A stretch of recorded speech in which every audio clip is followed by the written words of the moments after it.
Welcome to the Podcast Super Friends. 5 podcast producers from across North America get together to discuss podcasting. It is as exciting as it sounds. 5 podcast producers getting together to talk podcasting, and we do this September the 2nd is our recording day. We're on the heels, I guess, about a week and a half after Podcast Movement. There have been times when 4 of us have gone, 3 of us have gone to Podcast Movement. One year it was just 2 of us. I think last year it was just me and Jag, and this year it was just Jag who went. But we're all here to ask Jag how it went at Podcast Movement. Before we get into the nitty gritty of the whole thing, we will go clockwise, and we're going to introduce ourselves. Hi, I'm Johnny. I live in Fort Worth and Dallas, where Podcast Movement was, but unfortunately did not attend Podcast Movement this year. But I did get to see Jag, and we had a blast together. The podcast super friends that's really the true spirit of podcast movements, the friends we made along the way. Hey, everybody. My name is Catherine O'Brien. I'm in Baton Rouge, Louisiana. Hello, Catherine O. David Yaz, pod617.com, the Boston Podcast Network. In pod, we trust. And Jon Gay, a.k.a. JAG, newly rebranded from JAG in Detroit Podcast to JAG Podcast Productions. Oh. Congratulations on that. I'm Matt Kundle from the Sound Off Media Company in Winnipeg, Manitoba, Canada for now. There are people looking at the house right now. So right now I'm in my son's condo. So you might hear a little bit of echo and a different background than you would normally see with me. But before we get started and we dig into Podcast Movement, we'll let Jag, why the rebrand? Tell us about it. Well, the rebrand is because so many of my clients are virtual. I know that's the case with a lot of you as well. And, I had been JAG in Detroit Podcast for about 7-8 years. And, worked with a local marketing company. We determined that being geographically tied to somewhere might exclude some clients from finding me online. If you're in Chicago or Winnipeg or Los Angeles, you might see in Detroit and say, oh, that guy's in Detroit. That's not where I am. That's not the right fit for me. I'm now location agnostic. I love my Detroit roots with the business, but it was time for a rebrand. Well, congratulations on it. David himself is, he's geographically tied, but I guess he'd have to be because only Boston carries that accent. It's the spirit of Boston. You can come join us for some donkeys and maybe a crulla here in the Boston area, but I have clients all over the country as well. A quick side note, David, I was in Philadelphia this weekend, and I ran the Rocky Steps wearing my Patriots hat and posed with the Patriots hat at the Rocky statue. I thought you'd appreciate that. I did not get killed. So we're going to keep our focus on JAG for just a sec here. And I guess we could start with, what was your biggest takeaway from Podcast Movement? You can discuss it, and then we'll have some questions for you. Well, the biggest takeaway, and this is, I think, where we can all have a discussion about this, is the future of Podcast Movement. And I think that is geared more towards larger dollar entities. This is kind of the scuttlebutt the last couple of years at Podcast Movement of, is it really for independent creators? As we referenced a moment ago, the 5 of us all met attending Podcast Movement as independent podcast producers. Podcast Movement, as you're seeing on the screen now, if you're watching the video, it merged with Sounds Profitable, which is, of course, run by Brian Barletta, which is also tied to Pod News, run by James Cridland, who also has a stake in Podcast Movement. So they all sort of merged and decided Sounds Profitable, being an industry publication that focuses on the ad revenue side of things, that look, we all know that podcasting is the fastest growing medium out there. And really, it does not get the share of advertising dollars that it really deserves when you compare it to television, radio, and things like that. So they made the decision, they announced this right when we got to Dallas that previous Monday, was that they're now going to shift to focusing on larger entities and move the convention for what was going to be in San Diego next summer, which I was really looking forward to going to San Diego. It's going to be in New York in the fall, in September, coinciding with all the ad week type stuff, where it's really going to give podcast groups an opportunity to be in front of large advertisers where the money is, in New York. So I don't really fault them for that. And I will say, to their credit, after one of the keynotes, I did have a conversation with Tom Webster and James Cridland, who are 2 key players in all of this, Tom being with Sounds Profitable and James Cridland with Pod News. And I said, hey, I understand why you're doing this. You've got to chase the money and go after where the money is. But what about independent creators like me, or like the 5 of us? Is there going to be a place for us in New York next September? And Tom, to his credit, it was a very, friendly conversation. He said, yes. He said, we are going to put an effort in to making sure that there are tracks and content for independent creators, but we know we can't please everybody. And there are going to be some independents that can't swing a week in New York in September. It's an expensive place to go. And we realize that. But we have to go where the money is. And so the analogy that I made, and I'm going to make when I blog and podcast about the event, is some folks are mad saying, oh, it's not what it was. Like, for example, when I started going in 2018, or when we all met in Orlando in 2019. But it's like getting mad at your favorite band for getting a record deal and saying they sold out. The whole point of this thing is to make money. So I really can't fault Podcast Movement for going after an opportunity to make more money for the podcasting industry. But I do want, will be curious to see where they fall as far as creating content for those of us that aren't, Patreon or Amazon or Spotify or whoever. Jag, when you say that it feels like they're stepping away from the more independent creator track and more towards the sort of, for lack of a better term, corporatized environment, when it comes to the actual sessions that you were seeing, what were the quote unquote corporate ones, if you can name any off the top of your head, that felt like this one isn't really for me? And what would you have liked to see more of, if you can give specifics? That's a fair question, Johnny. And I think this is more going to be for next year than it was this year, because if there were corporate, targeted ones, I didn't go to those. I went to sessions on video editing tips. I went to the keynotes, which had a lot about industry-wide information. We can get into that later. I went to some sessions on podcast SEO, search engine optimization, and PSO, podcast search optimization within Apple and Spotify. So the sessions I went to were relevant for myself and my clients and all of us and our clients on this call. So I didn't feel excluded this year. I just felt like there weren't as many independent creators and there wasn't that same small business energy that we had seen in previous years. Yeah, because tailing off of that, when I was there last year, was Dallas last year, or Dallas, 2 years ago? Dallas was 3 years ago. 3 years ago. So, Whenever the last time it was in Dallas, when a few of us met up there, one of the issues that I saw in terms of corporatizing versus independent creators wasn't so much, like you said, the actual sessions that were available. It was the people that you were running into on the floor of the convention center or wherever we were. You look at everyone's name tags and it wasn't Johnny Podcast, it wasn't Branch Out Programs, it was account executive at radio whatever, or like sales rep from Spotify. And you're like, oh, I guess it would be nice to know these people, but we can't have the conversations of, oh, it's great to meet another producer another fellow podcaster, or an indie startup podcast host who's got like 3 shows, starting a network, something like that. It was more of middle management type people whose company paid to send them out to go kind of hang out for a few days. If I could ask you a follow-up to that, Johnny, did that factor into your decision to not go this year when it was essentially in your backyard? No, I'm limiting myself to one conference this year, and I happen to be going to another one next week. So that was really the only reason for it. Catherine, your thoughts? Well, I have a similar thought to Johnny, and this has been something that I tracked because I went from the second ever podcast movement. I went for several years. It was like I'm not going to miss it for any reason, and I think that for me, Philadelphia was the year that was the pivot where that was the last year we saw any hobbyists going to podcast movement.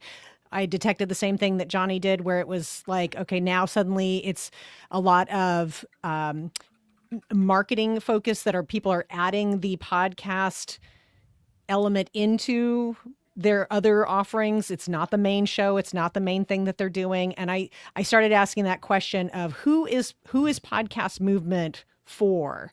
Matt, we draw very heavily upon what you and Dave Jackson about. It takes 3 years to make an audience. I started noticing there was like a 3-year cycle. People would go for a couple of years, and now not only are they no longer coming to podcast movement, they're no longer podcasting. They couldn't get past that 3-year hump. So I definitely, as a former attendee of Podcast Movement, I detected some of the things that you guys are talking about right here. Yeah, and I totally understand. There was a time started somewhere between maybe 2019 all the way through to 2024, and maybe even this year, John. You'll have to tell us if this happened, where there's a number of people on stage. You go to every third session, and they'll tell you that you need 10,000 downloads in order to qualify for ads. Yeah, I mean, again, I stayed away from some of those monetization ones too. I was limited in the amount of sessions I went to. I had a couple things I was dealing with. So, but yeah, I mean, I felt like there was enough content for me throughout the main 2 days I was there. I mean, Monday night, I just got in Monday, got to have dinner with Johnny and his lovely bride and baby. And then, but Tuesday, Wednesday were my main sessions rather. And then Thursday, I was kind of in and out in the morning. So I have a question for David. Yeah. And with Podcast Movement going to New York City and that being close to Boston, does that make life easier for you? Does it make it a consideration for you to attend? Yeah. There's almost no reason for me not to go. I mean, it's not cheap, but if you're serious about podcasting, it's they'll do well with everybody in the Northeast. And so it's, for me, it's a train ride. It's a 3.5 hour drive. Take the Acela. You can take the Acela. I can just hop on 95 and go all the way. Throw on the town to listen in the background, and you're already there. Right. So still, I mean, I share the concerns about the direction it's taking, though, because just to pick up on what was already mentioned, if they're and I've had this feeling for the two podcast movements that I've attended, is that yes, there's a lot of big business there, and they're giving advice for people that have podcasts with 10,000 downloads per episode. Well, there's a lot of great things to learn on how you get to 10,000 episodes, downloads per episode. And so I really would like to see more of that. The moving it to New York, I guess it kind of remains to be seen, like a lot of things in the podcast industry, how this will shake out. It's obviously, you've got cities like, pick a New England city, and you've got Providence, you've got Worcester. Then on the other end, you've got, the whole state of New Jersey, you've got Philadelphia. These are all train rides to New York. And so it's kind of cool that it's open up to people up here. But if for the rest of the country, I'm not so sure. I'm honestly pretty bullish that it's going to be in New York, and I'm planning on actually going next year. Okay. Yeah. Oh yeah. I'm planning on going partly because of what Jag just said. All of the sessions that he attended, he did not feel like they weren't for him. So clearly there was 3 days worth of content for some. I mean, Jag and I are in the exact same business. Clearly I would benefit from going to that. I should go because the shows that I work on are all like business interviews for companies. They're not going to send somebody to Podcast Movement. That's my job, is to learn how to make their podcast better and to go. And the other reason I'm bullish on it being New York is because I think one of the hidden reasons why a lot of people like us may not be going so much anymore is if you are running your own thing, whether it's a company or it's your podcast, let's say you're running your own podcast, you still have your day job outside of this. Right. It's a lot to ask to take 3 days off of work, maybe 4 days off of work to include for travel, get the hotel, get the plane ticket, get food, get the actual ticket to the convention. And then for people running companies or slates of clients, it's a lot to just take 3 days off and just not touch work for 3 or 4 days. That's a lot it takes a lot to get to that point where you can do that. So I think why I'm bullish it's in New York is if it's so close in proximity to such a consolidated group of people versus San Diego's really only close to LA, a lot more people may be able to go for 1 day, half day, 2 days of the conference and jet over there before, take a day off work, jet over there, see 2 or 3 tracks, get out of there, and then they're done. So that I'm very bullish on it. I will be attending next year. I kind of wonder what the impact of the London podcast show has had on this decision and where this is going to go. So I thought, a show in London, that'll be busy, which it was. There was a lot of people who attended, but there was also creators and the business. There was room for everybody in the room. And I wonder if they're trying to replicate this by putting it in New York, where it's close to Madison Avenue, where, as David mentioned, there are a ton of creators up and down the coast. You just go where the population is. Nothing against Dallas, Denver, even DC, but you're just going to draw more if you put it in New York City. Yes, it's going to cost a little more, but hopefully we get more bang for our buck.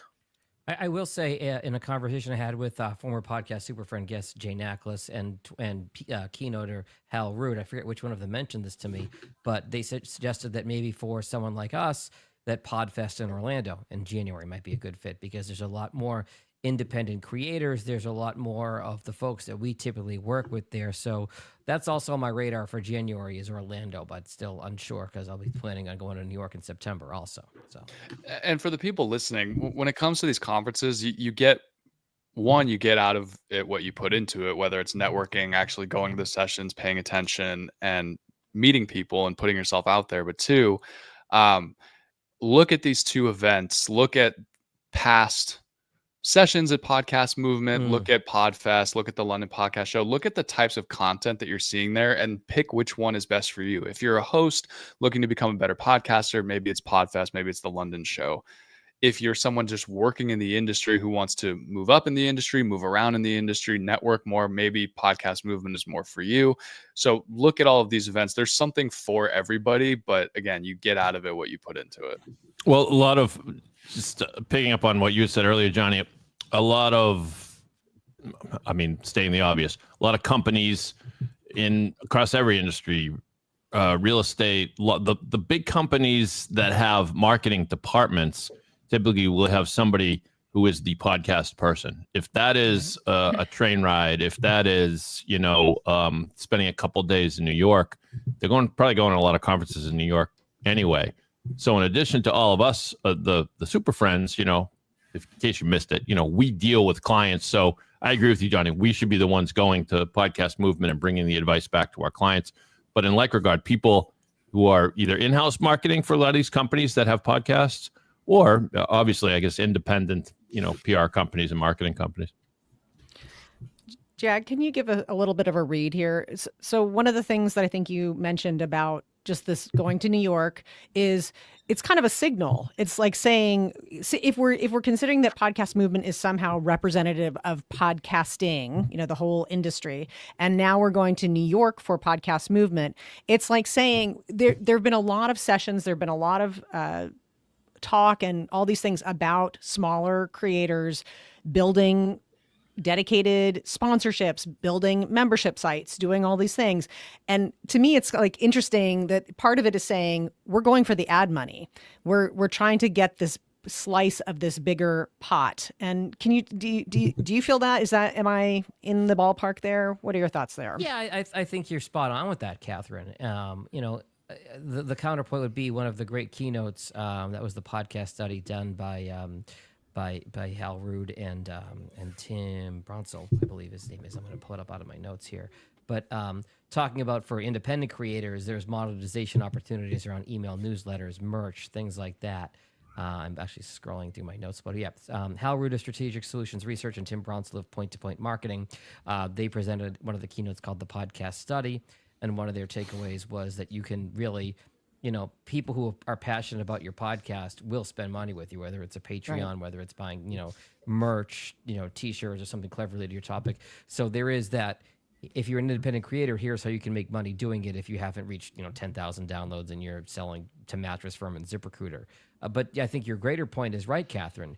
The industry is saying, hey, Madison Avenue, we want those dollars because your target audience, they're not aside from sports, they're not watching live TV. They're DVRing everything. All this money you're spending on television advertising, you might be better off to spend it in the podcasting space where you're going to connect with people on a deeper level.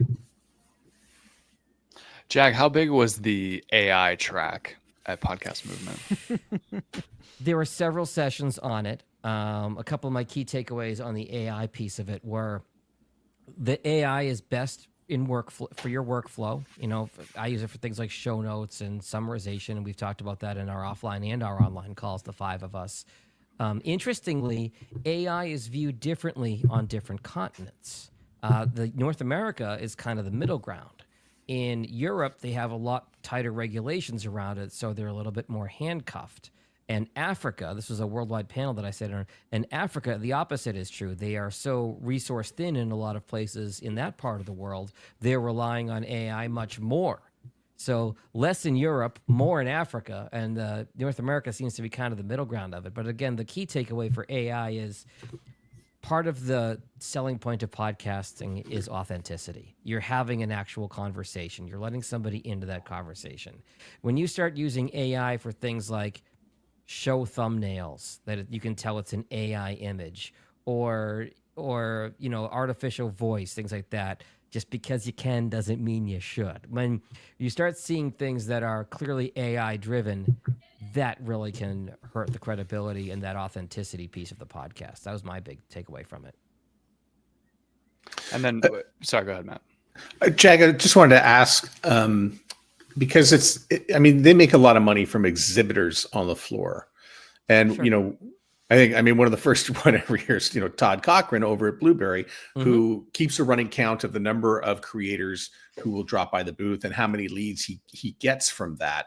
And you've got to have creators come to the show in order to get exhibitors who, want to be, on the floor. Now, in London, there was a lot of cameras for sale because of, the buzz on podcast and video, but there were still a lot of podcast hosts as well. So when you look at what you saw on the floor, versus what is going to be needed for the future, you just can't do this show without having some sort of invite for creators. Yeah, what was really interesting, Matt, was Riverside was there, and we've all had various experiences with Riverside. I've become a big fan of them lately. However, their direct competitor, Descript, which purchased Squadcast, I made several laps on the floor, so I don't want to say 100% they weren't there, because it's possible I missed them and I was in a daze and I didn't see them, but I was very, very surprised and disappointed to not see a bigger presence from Squadcast and Descript. It was interesting to me that they did not send a team there. Even somebody like Simplecast, who's the host that I use, the tech guys that are usually there, they weren't able to make it this time, but there were representatives there from AdsWiz, which Simplecast has acquired. That's their advertising platform. They were able to answer my questions about AdsWiz.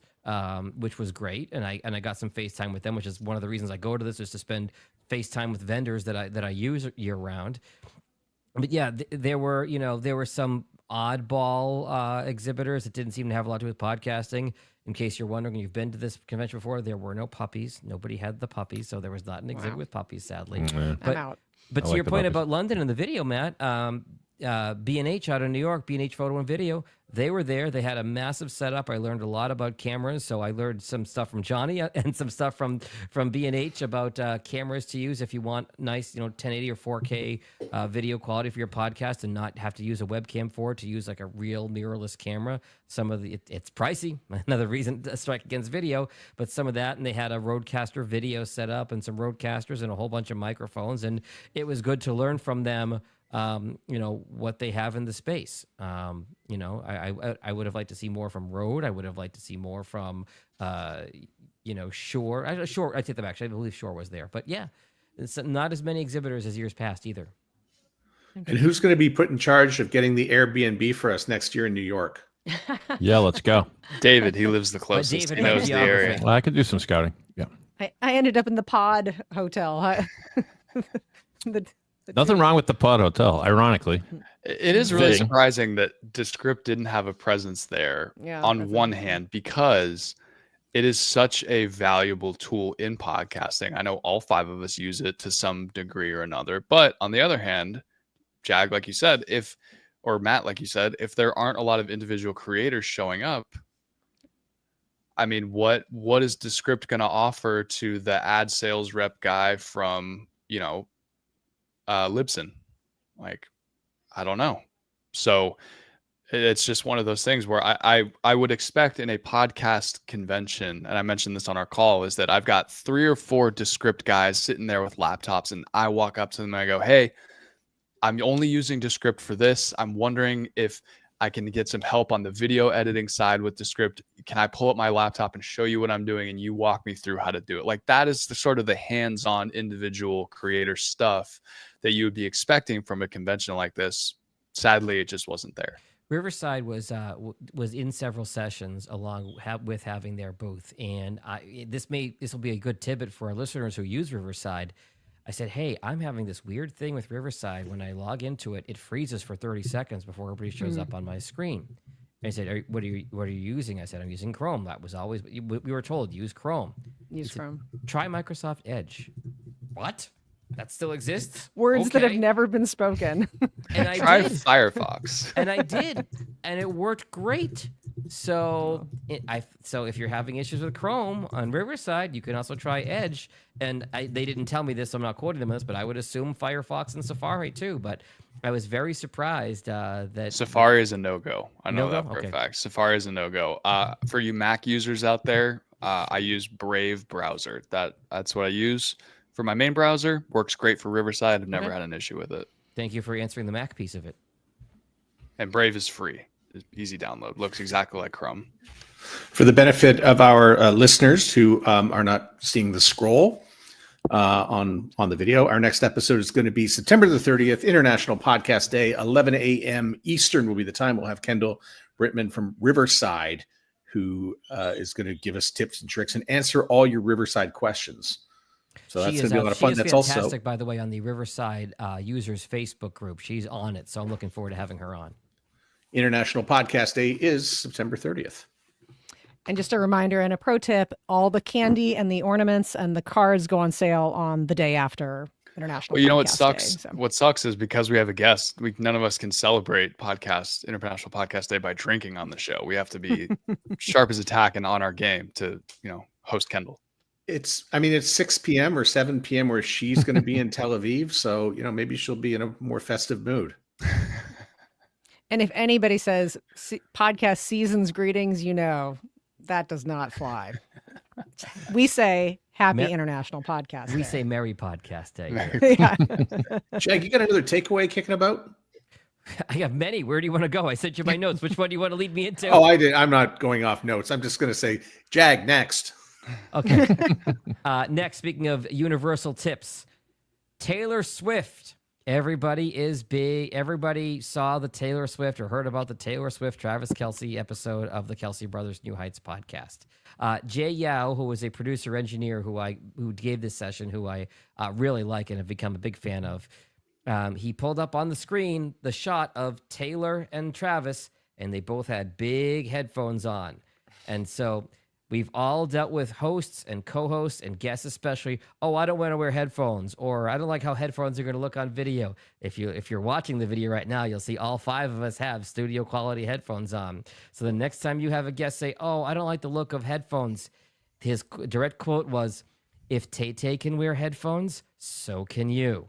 The biggest pop star in the world is wearing headphones because they recorded it on Riverside, and Jason Kelce was not in the same state as Travis and Taylor. So in order to hear each other and not have to use echo cancellation, which will cause distortion if both people talk and laugh at the same time, everybody had headphones on. If Tay-Tay can wear headphones, so can you, and so can your guests. But you haven't said the reason why. I mean, the reason I typically give to people in my studio when they don't want to wear headphones is it's going to make for a better show if you can hear what your voice sounds like. I can't imagine not doing headphones. I just can't. I mean, I'm sure none of us can, right? But I feel like if someone insists upon it, I'll say sure, but then it sort of makes the producer's job a little more difficult to monitor the level of your voice. And what I tell people is you might do this all of a sudden and now we can't hear you. And then you won't know that you just reached over to grab your water and you said the most important thing in the middle of your interview. Do you guys agree? Oh, totally. It's instant feedback. Yeah. One of my favorite of my actual in-person podcasting career, one of my favorite things that I ever saw was the guy, they didn't want to wear headphones. And as the episode would go, they were in these chairs with wheels, and as he was talking, he was just getting so animated, and he just was slowly just, and by, I had to stop the recording because he ended up over here. And I was like, we can't hear what you're saying, and also you're out of camera frame. He's like, I'm sorry, I didn't know. And in my head, I was like, should I wear headphones? Should I wear the headphones? Yeah. Picked up on it right away. It also just gets you in the zone, I think. That's what I tell people. You feel more like a podcaster when you do it. And AirPods are not headphones. Oh God, no. Oh, AirPods are fine on Riverside. Come on. People listening, you do not need to go out there and buy these $150 over-ear headphones. If you're just guesting on a podcast, it is just common courtesy to have your AirPods are fine. It's for remote. I think AirPods are totally fine. You just need to be able to hear the other person in your ears. I find they For listening, interfere. AirPods are, yeah. I find that sometimes they interfere with the recording, depending on the Wi-Fi and how they connect. I will say AirPods in a pinch as headphones, but never as a microphone. You're better off with your built-in of course. as a microphone. And wired always preferred to Bluetooth, because to that point, Matt, Bluetooth gives you one more fail point as always.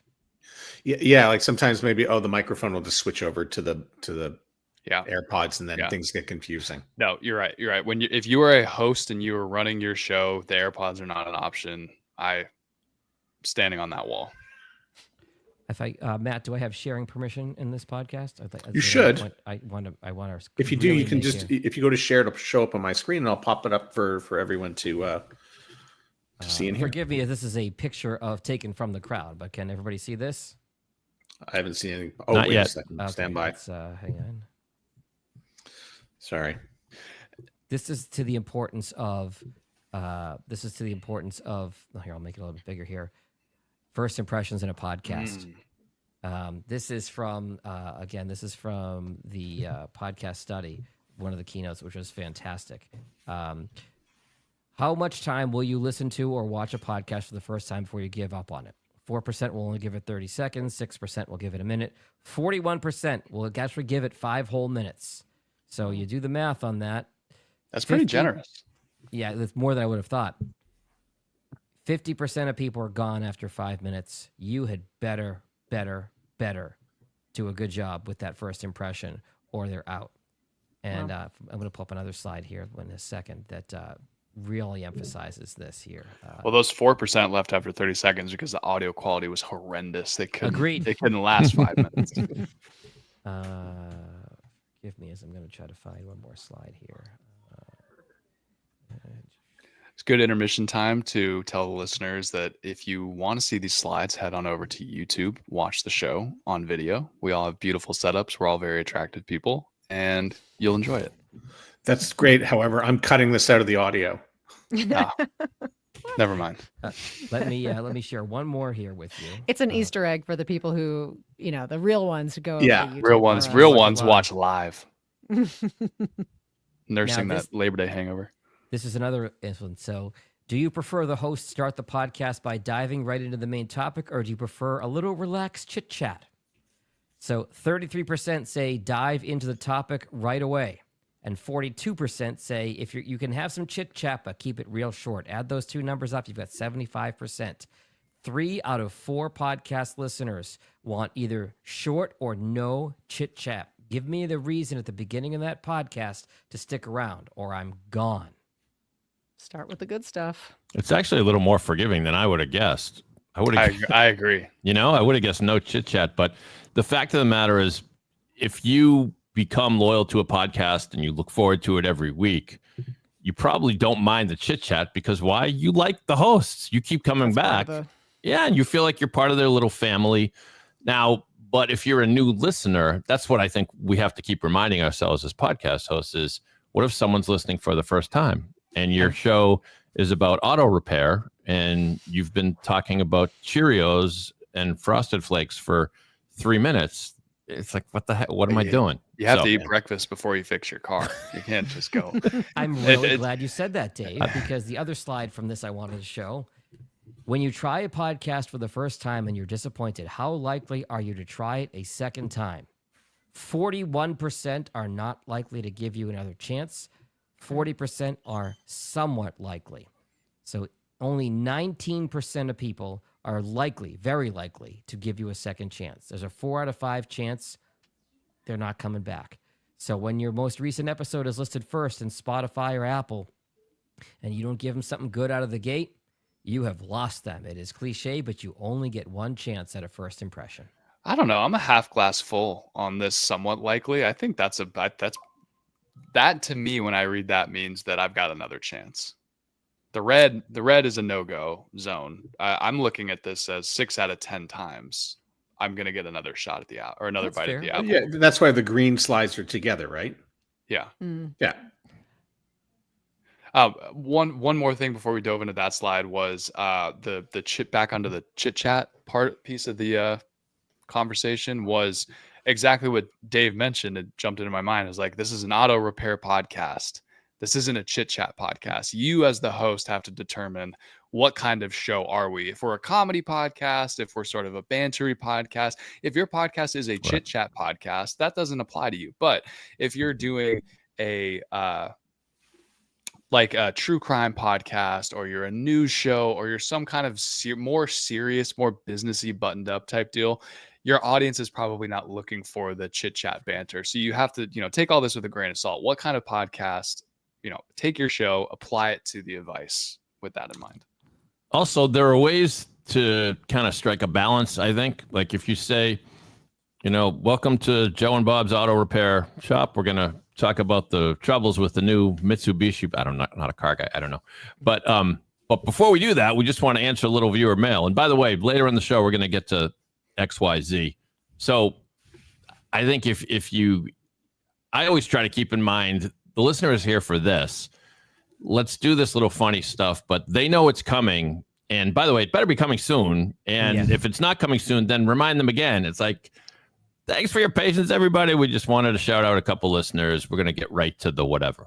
I was just going to say that same thing, Dave. Like if, you're kind of pleasing both beasts there, because you can do a little banter, but just set it up and just say, hey, if you're new here, we're going to talk about this. However, we want to also have a little fun here and talk about XYZ.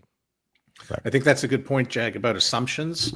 We assume that everybody has listened to every episode since episode 1, and everybody knows everything about us. And this is why we do our intros every week on the show. And we are at episode, I don't know, 40 something, 50 something. And yet we still do our intros every week on this show. Yeah. There's some kind of adage about easy reading is hard writing. I think there could be a parallel to podcasting where it's like sounding flawless and easy breezy banter. It seems like, anybody could do that. We're just having this fun, casual, lighthearted conversation. But actually, banter is not easy to convey to a wide audience. It's hard to do at scale. That is not an easy thing to do. And most people, even good podcasters, probably aren't as good as the easy breezy following banter that we might think that we are.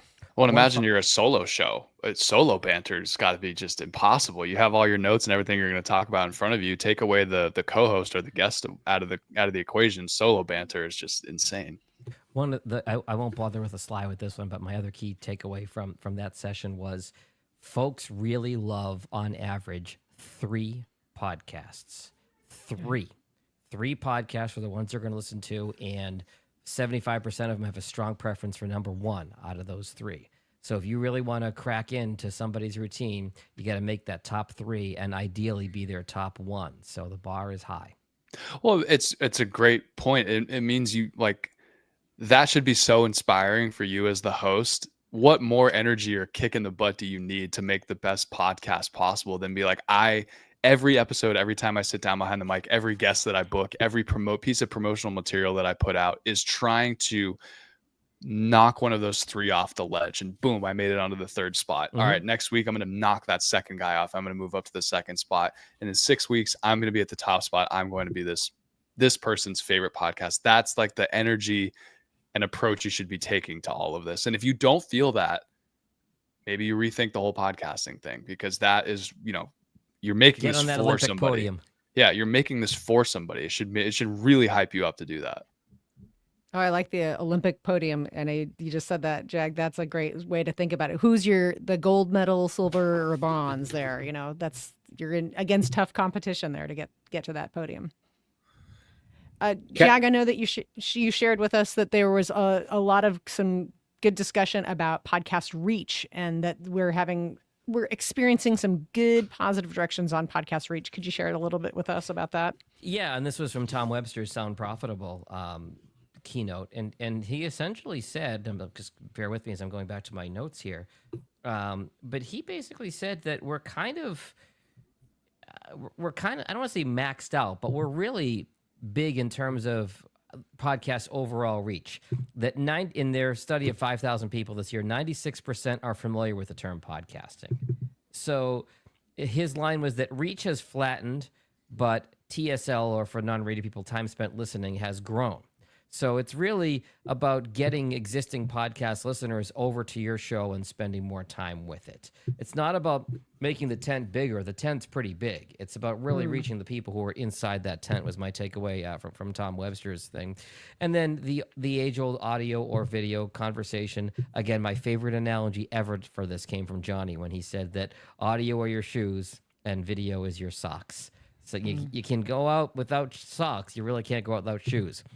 And the number of folks who define a podcast as audio or video, that number really has grown. So ideally, you can be both, but if you can only do one or the other, and you don't have the time or the resources or the technical expertise to do video, just do audio. Audio is fine. A number of folks who consume podcasts on YouTube aren't watching. They're just listening while they do their spreadsheets, or they walk their dog, or they drive their car, or they clean their house. The audio is so much more important. In an ideal world, sure, produce video, but the audio is really the most important. Yeah. So was there any angst over that? Because I found there was a lot of angst over video in London. Like there was a real pressure that we got to do it, kind of like that same pressure of you need 10,000 downloads, like you need to have video. Have people landed in that spot where, audio and video is, it's not binary, it's one and the other, and the shoes and socks, like Johnny's analogy? I think, Tom's takeaway was that when you expect when you think of a podcast, you expect to be audio or video. 21% said audio only. 38%, the biggest slice of the pie, said usually audio, but maybe video. 25% maybe either. Only 3% said video only. And only 13% said usually video, but maybe audio. So in their group of respondents here, audio was still the assumption, but with the option for video. And really, I always say the compromise here is shoot video of your audio podcast. You don't have to have a super slick produced video product of the whole interview, but have a couple 30, 60, 90-second clips that you can put subtitles on, or you can put on YouTube Shorts, Instagram and Facebook Reels, TikTok, Snapchat, your short video platform of choice, because that's going to drive discovery and awareness. That's going to get people to find out about your podcast by getting it up on social media. And it's also going to reinforce folks who have found your podcast, remind them about your show. It's going to drive impressions. Just you talk about advertisers. They want impressions. You can create more impressions by doing those short-term video podcasts. And when you don't do video, you're shutting out a whole side of the market, which is YouTube. And yes, we've said you can upload audio only to YouTube, but I mean, are we really going to say that someone's going to YouTube to seek out an audio only podcast? Probably not. And if there are people who are going to YouTube, who are consuming it. YouTube is now beating Apple and Spotify for consumption, and that includes audio only podcasts. Correct. I would have to see the data that says that audio only podcast consumption on YouTube is above X threshold before I'm going for that. If you're already recording it on Riverside, you might as well just throw it out there on YouTube. I always say it's more that it's better than nothing on YouTube, because people can find YouTube is an incredibly powerful search engine. So people might find your podcast on YouTube and then listen to it on audio or listen to it on whatever. But yes, yeah, but the at least majority. you're right. You're right. The majority of the time, it's going to be consumed in your pocket. Matt hits on this all the time. It's there we have not reached the point where people are settling down at the end of the day, pouring themselves a glass of whatever, pulling out their pizza from the oven, and throwing on a YouTube podcast to watch for an hour and a half. True. But we are seeing a lot of people just put the YouTube on their phone, stick it in their pocket, and go for a walk. Yeah. And that's I think a stat came out today, and it was like 49% of people listening are consuming their podcast on YouTube with just audio only. I will go pull that up just to make sure that I'm not That full number of shit sounds right here. when I remember seeing, Matt. I'm going to back you up on that without having the actual data. Maybe my trepidation on it then is the willingness for someone like YouTube to promote an audio only channel. Because your podcast you can have a podcast channel. I'm talking about like a YouTube channel where you're just putting up a static image and the audio is your episode. An audiogram. It's a podcast on YouTube. Yeah, I am more concerned that YouTube is not willing to promote something like that into somebody else's feed over a visual component with the podcast. So I do want to give you a different side of something I mentioned earlier. So I talked about how competitive it is to get into somebody's Olympic podium. The flip side of this, and these numbers are updated every year from Rob Walsh from Lidson. I always go to his presentation every year. So shout out Rob. He's a great, and we recently had him as a guest, I believe, didn't we, on the show? Was that Rob we had? No, it was different. Oh, it was Rob Greenlee we had. Rob Greenlee we had. Okay. Yeah. Sometimes you get those two confused. Rob Walsh from Libsyn. He talked about how active versus inactive podcasts. And forgive me for holding my phone because I'm referring to my notes here. But if you were to Google how many podcasts are out there, that number is now up to 4.63 million podcasts. And you'd say, oh God, how am I going to compete with over 4.5 million podcasts? Well, you dig a little bit deeper. How many of those 4.7 million podcasts have reached 10 episodes and put something out in the last 90 days? 467,000. That is 10% of those podcasts have actually put something out in the last 90 days. Zoom in a little further. How many have put something out in 60 days? Only 400,000. In the last month, only 320,000. In the last 10 days, only 215,000. How many have put something out in the last 3 days? 97,000, less than 100,000 out of that 4.7 million. So if you take even that 90-day number, which is 467,000, compare that with the number of blogs out there. Actually, we'll compare it. Let's take the 354,000 number. 354,000 podcasts out there.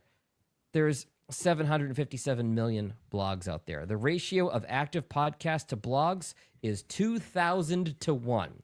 How often have you heard somebody say, I'm not going to start a blog because there's too many podcasts out there? Too many podcasts out. Let me try that again. Blog. How often have you heard, edit here, Matt, how often have you heard someone say, I'm not going to do a blog because there are too many blogs out there? I've never heard that in my life. There are 2,000 blogs for every one active podcast out there.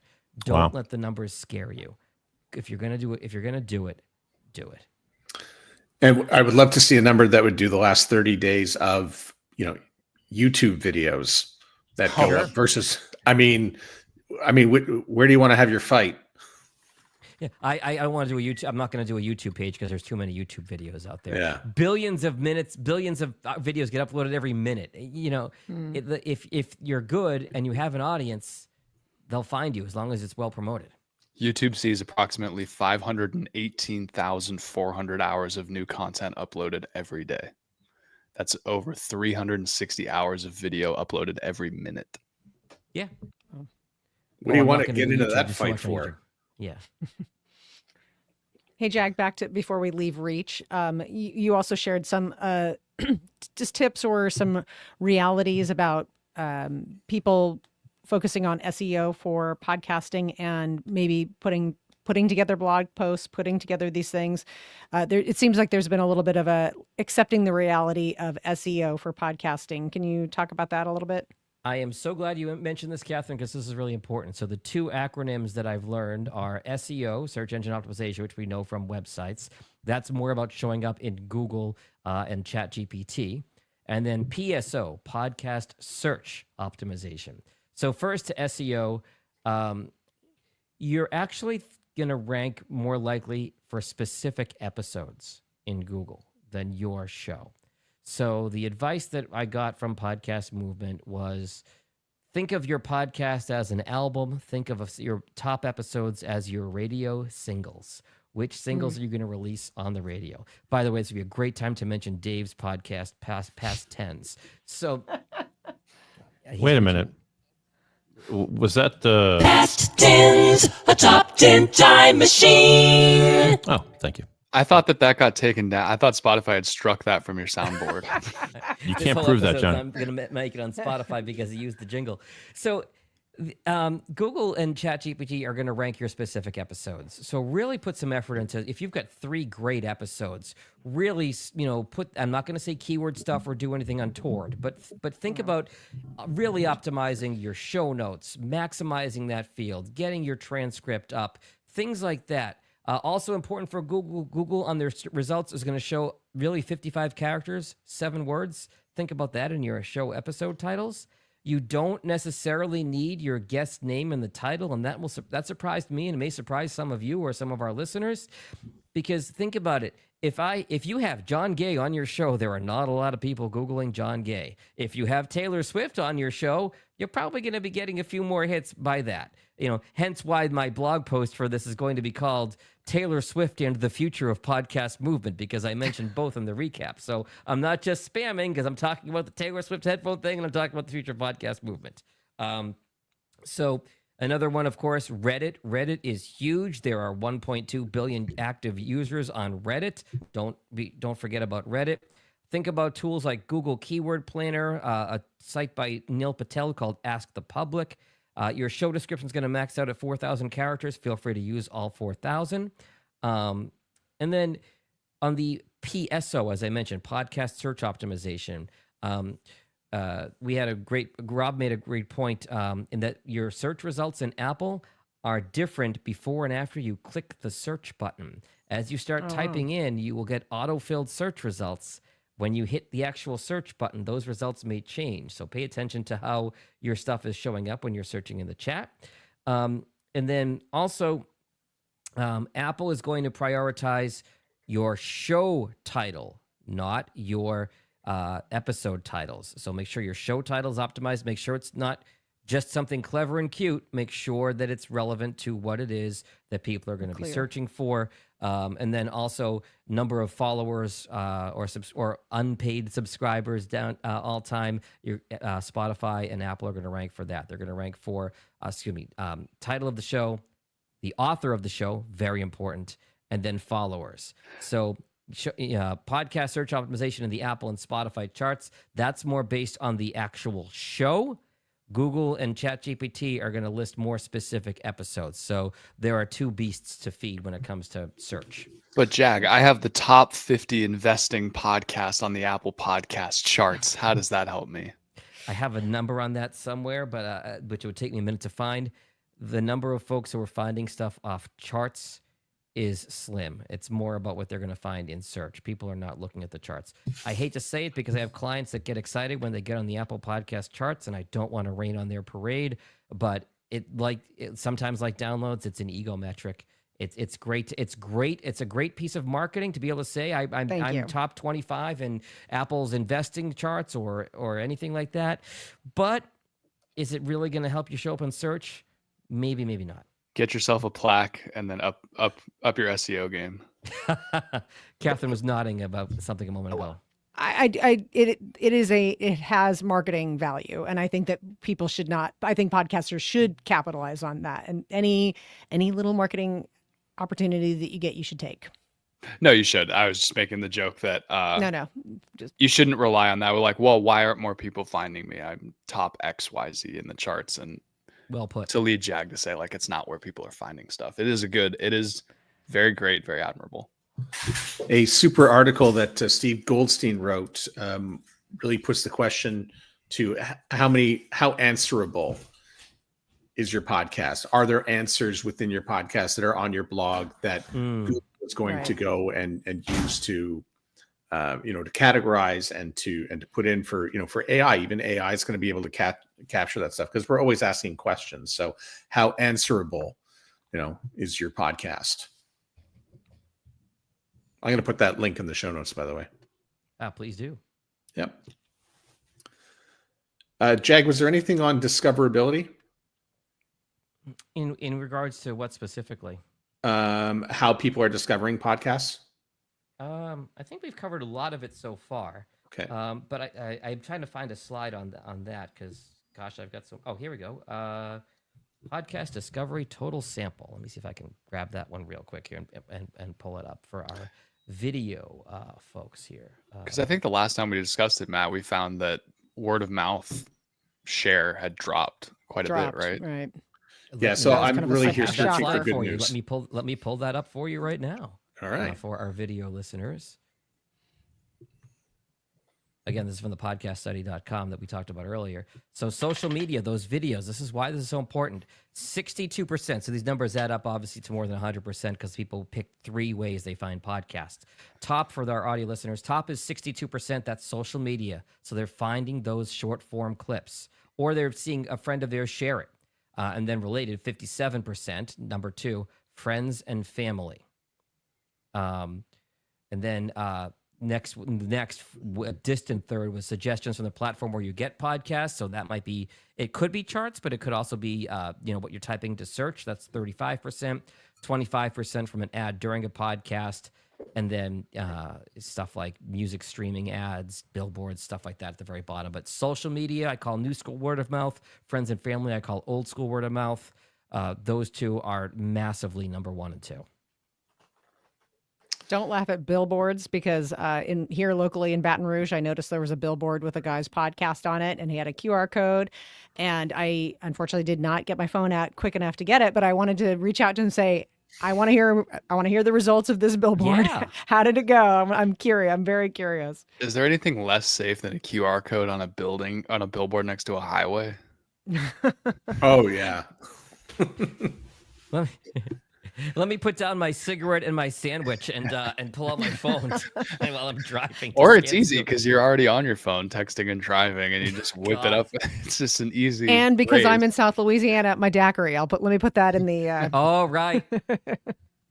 Drive through daiquiris. Just a joke. Just a joke. I see that, social media being number 1. I think everybody would look at that and sort of say, okay, well, we have to have some social media. And yes, having social media is a good thing. But I think once you put it out there, the worry is that it doesn't catch and it goes into, algorithm hell. And good luck to see, if that's going to work or not work. And so I've been working on some podcasts that have done, really well on the social media side, but we don't always see the growth. And I'm like, well, you're building an audience on that social media platform. They may not necessarily be coming to your show. And if you do want to see results with your show, I would say anything you can do to get yourself and your podcast in front of people is really a great strategy. So don't stop doing your social media and don't stop, leaning on your content and putting it out there. But anything you can do to get in front of other people and tell people about your show, that's really going to help your growth. I agree. Yeah, I see people seeing the social media number at the top and figure they just have to push all in on it. And I don't think it's always the best. Those videos, though, will feed that social media algorithm because but to that point, Matt, they want Facebook and Instagram and whoever want to keep you in their ecosystem. So by putting the video natively in that ecosystem, you're staying there as opposed to going to the podcast, but make it easy. Get a link up there to the podcast, lead them to water, so to speak, so that it's one less friction point of, oh, that sounds like an interesting podcast, as opposed to, oh, I have to remember the podcast next time I pull up Apple or Spotify or YouTube. And what was the name of that podcast again? Oh, Facebook showed me that video and now it's long gone. I want to make it easy when you're putting that content out there to lead them through that hoop to your podcast. Okay, and so what is the source of this slide again? This is the podcast study. Which looks like Strategic Solutions. Yep, So it's Hal Rude. It's Hal Rude and Tim Bronsel from Point to Point Marketing, and this was, I will say, my favorite keynote of the entire week. And full disclosure, Hal and I are friends. I've known him for a long time, but this was a very, very thorough study. It's thepodcaststudy.com. We'll put the link in the show notes, or Matt will, but you can actually get access to it. So let me do some quick adding. If I take friends and family at 57% and I add in some acquaintances at 16% and then some coworkers at 17%, I mean, these are all real people telling stories about your podcast. Yes. Right. So Word of mouth. yeah, exactly. It's why my favorite call to action that you can do in your podcast is share this with somebody who you think would find this valuable, whether it is a coworker or a friend or a family member or an acquaintance. Your best promoters are going to be your most rabid fans. Ask them. I think the rate and review really bled over from YouTube when YouTube crossed over. It's because every YouTube video ever starts with "Hey guys" and ends with rate and review. And so if you can get away from that on the podcast side and really, that's how you're going to drive discovery. You're going to get followers. You're going to get more listeners. You're going to get more downloads. And by the way, this piece from Rob Walsh should be obvious, but I'll say it anyway. Do not buy downloads. He spent a fair amount of time telling horror stories from Libsyn clients where he said, hey, your download numbers look a little funky. Something going on here? And he talked about innocent podcasters who were in tears on the phone with him because he said, your show's got all these numbers. They're not real. Did you pay a service to help with downloads? And he said, if you compare the number of downloads to the number of unique users, if that ratio is more than his number was 2.5 to 1, if you've got, say, only 100 users but 10,000 downloads, something's rotten in Denmark, so to speak, because at that point it's spam, it's junk, and you can't sell those numbers because, one, they're not real and it's dishonest, but also the minute you stop forking over that cash to these companies that are bot downloading you all these downloads, they turn the spigot off and you're SOL. Yeah. We're coming up on time. As we go around, I'll just, I guess we're done here, right? Anybody got anything to add? No. Okay. Who is thinking about going to New York in September of next year? Yes. And all right. We just have to convince Catherine to come along for the ride. Yeah, I'm thinking. I gave you my skeptical look, but I'll think about it. Yeah. Especially if the rest of the podcast Super Friends are going to be there. Who am I to say no? Peer Catherine, pressure. that look, The Catherine, food could have alone. been any session at Podcast Movement in 2020. All right, that's it for us. We're going to go around the room and say goodbye. We'll start in Dallas. Bye. Thank you. Please subscribe. Please subscribe to us on YouTube. And if you find this episode valuable, share it with somebody who you think would also find it valuable. I see what you did there. Thank you so much for your TSL, your time spent listening to here with the podcast Super Friends. And I think if you just know one podcaster that would benefit from this, just share this episode with them. This is Catherine signing out from Baton Rouge. David Yaz in Boston, pod617.com and Pod We Trust. Thank you. See ya. Jon Gay, the designated attendee of Podcast Movement this year. JAG Podcast Productions, jagpodcastproductions.com, and JAG Podcast Productions on social media. JAG. And Jag, thank you so much for bringing back all the notes and doing the notes and the slides and a lot of the legwork here for today's show. It is very much appreciated. Thank you very much. So much. Thank you, Jag. He had to. He lost fantasy football this year. Already? Okay. I had no internet on my plane, on a plane this morning. I was great. I just jotted down notes. I'm Matt Kundle from the Sound Off Podcast Network. Thanks a lot for checking us out. And by the way, we are still waiting for our very first person to rate and review us. So do that, please. Dear. Thanks for listening to the podcast Super Friends. For a transcript of the show or to connect with the Super Friends, go to the show notes of this episode or go to soundoff.network.